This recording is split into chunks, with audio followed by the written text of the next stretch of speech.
이 강의를 함께 하시는 선생님들께서는 걱정하지 않으셔도 될 것 같습니다. 이 강의에만 집중해 주셔도 올바른 자산관리 목표 설정과 방향을 잡으실 수 있을 거라고 확신합니다.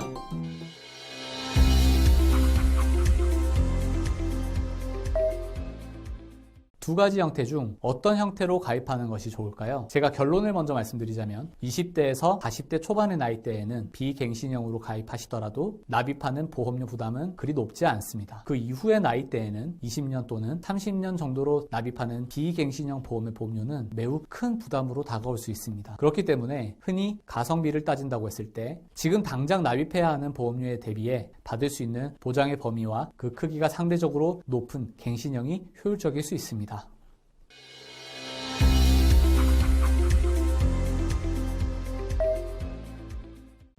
과연 투자는 선택일까요? 아쉽게도 그렇지 않습니다. 모든 사람은 투자에 대해 공부를 해야만 하는 시대에 살고 있습니다. 투자는 바로 우리의 생존과 직결되어 있기 때문입니다. 선생님들께서는 물론 다른 선생님들보다는 금융 지식과 투자에 관심이 상대적으로 많은 분들이시겠지만 여러분들께서 그동안 관심이 하나도 없었다 하시더라도 투자에서 자유로울 수는 없습니다. 지금부터 그 이유를 하나씩 살펴보겠습니다.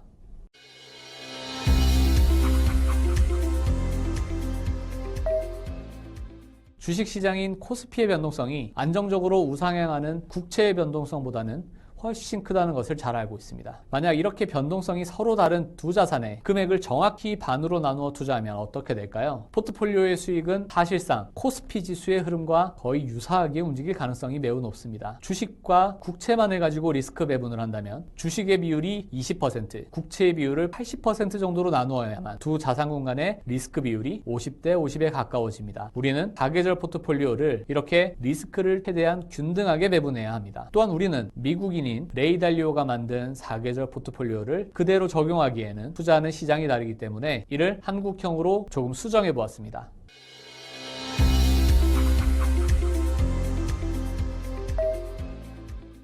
주식형 펀드는 펀드에 투입된 자산이 모두 주식에 투자된 펀드를 의미할까요? 실제로는 그렇지 않습니다. 전체 자산 중 60% 이상만 주식에 투자된다면 이 펀드는 주식형 펀드로 분류됩니다. 그렇다면 채권형 펀드는 60% 이상이 채권에 투입이 되면 채권형 펀드일까요? 비슷하게 60% 이상 채권을 포함해야 한다는 전제는 동일합니다. 하지만 주식형 펀드와는 다르게 주식에는 단 1%도 투자될 수 없습니다.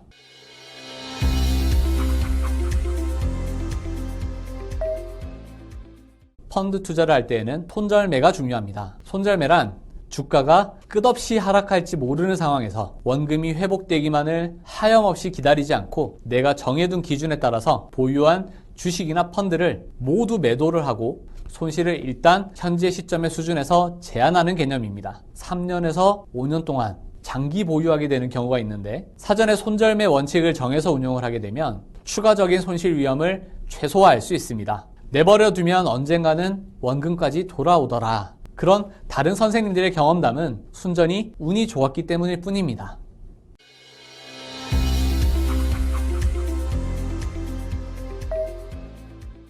부동산의 세 번째 특징은 가격의 유기적인 움직임입니다. 특히 일정 지역 안에서 이 유기적 움직임이 단연히 드러납니다. 어떤 아파트 단지들이 모여있는 지역에서 옆집 가격이 5억 원인데 바로 밑에 집의 가격이 1억 원일 수는 없겠죠. 윗집, 옆집, 아랫집의 가격은 모두 유기적으로 연계되어 있습니다.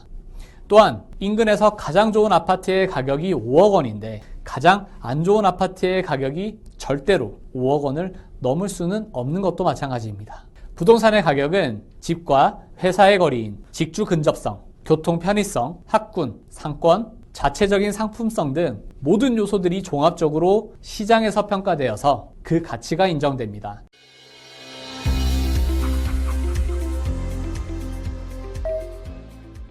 지금부터는 부동산과 관련된 세금과 이것들을 합법적으로 절세할 수 있는 방법들을 알아보겠습니다. 흔히 부동산은 처음 매수할 때 부부가 공동명의로 하는 것이 절세에 좋다라는 것 정도는 주변에서 들으신 분들이 많습니다. 세금을 줄이는 데 유리하다면 과연 어떤 측면에서 유리한 걸까요? 또 마냥 좋기만 하고 불리한 점은 없을까요? 먼저 주택을 매수한 가격보다 내가 사는 시점에 시세가 올랐다면 양도차익, 즉 자본 수익이 발생합니다. 당연히 우리는 이렇게 내가 산 가격보다 높은 가격에 팔게 될 때에는 양도차익에 대해 양도소득세를 내야 합니다. 그런데 이 양도소득세는 고정된 비율을 내는 것이 아니라 누진세율을 적용하죠. 우리가 전기요금은 누진으로 적용된다는 것은 알겠는데 양도소득세도 그렇다고 합니다.